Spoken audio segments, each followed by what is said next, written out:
Okay, so we're going to review what we just did on handout 5.4, which is the no faulty habits, which we did just do because we're doing back-to-back sessions today. So on this form, and I create, we're just using a notebook because we're out of ink. You're going to write down any behaviors or habits that you think increase your chances of falling, noting where they happen. Then write down how you could change this behavior. Check off how easy or hard it would be for you to change this behavior. So you're supposed to do 3 of them. Okay. But I feel like you typically play it pretty safe. So if you can only come up with 1 or 2, that's fine. But what you're going to do is write the description and location of your faulty habit or behavior. You're going to say how you would change this habit or behavior. So what kind of modifications can you make? And then it says how easy or hard would it be for you to change the habit or behavior described, and there's like check boxes. It says easy to do, medium, or hard to do. So I'm going to turn the computer towards you just so you can see how that's supposed to be structured, and then I'll pass this off to you. Okay. So why don't you do your first one and then share with me what you've come up with. And I do know on most of your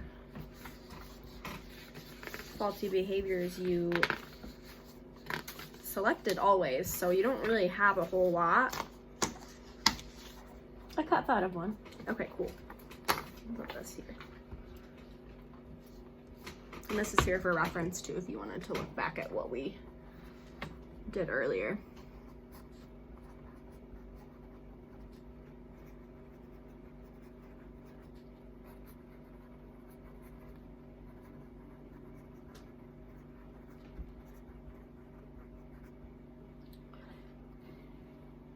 Medium.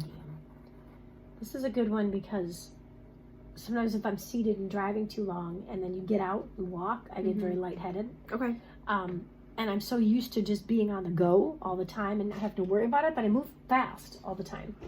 And I need to take more time once I park that car to take a minute to steady myself and slowly get out of the car and take a minute before I start walking. And I have to be very aware of this because I'm so on autopilot. I just do it because it's never been a problem. Right.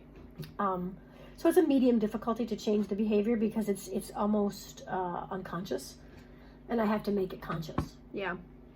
Okay. So that would be definitely something, and not even just getting out of the car from any change of direction. I change direction quickly, and sometimes that makes me disoriented. So even moving from like sitting to standing. That one is not so much because I kind of know about it, but like even if I'm walking and I abruptly turn. Oh, you turn corners. Yeah, I kind of have to stop and think about that. Okay. So, do you have a second one in mind? Because there's space for 3. Yeah. No, I don't know.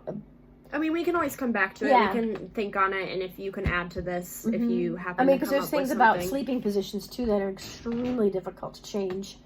I have a habit of getting into the worst sleeping positions, which I think your neck. Yes, and which I think contributes a lot to the dizziness that I experience. So, have you ever considered looking into some adaptive equipment for sleeping? Like, I know they have certain kinds of pillow, like elevated pillows. Well, we have a Craftmatic. We have the bed that elevates. But sometimes that makes things worse because it puts your back at a weird. If you're not right where the bed angles, then you're at a weird kink, and you're supposed to sleep on your back, but sleeping on my back is what hurts my neck so badly. So I don't know.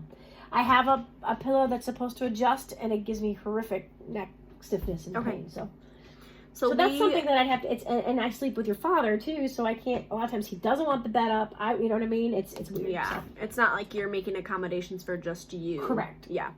Okay, so we can think on that a little bit and come back to it later. If you want to add to this, you can. Well, I just added one, the bed sleeping position. Yeah, go ahead and write it on there. Okay.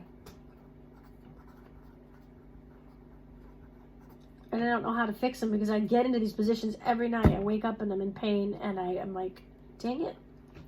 Then you said you thought it was contributing to your dizziness, which contributes to your... Well, it gives me a stiff neck, which I think is part of, a spinal alignment and is all part of it. So, yeah. Okay.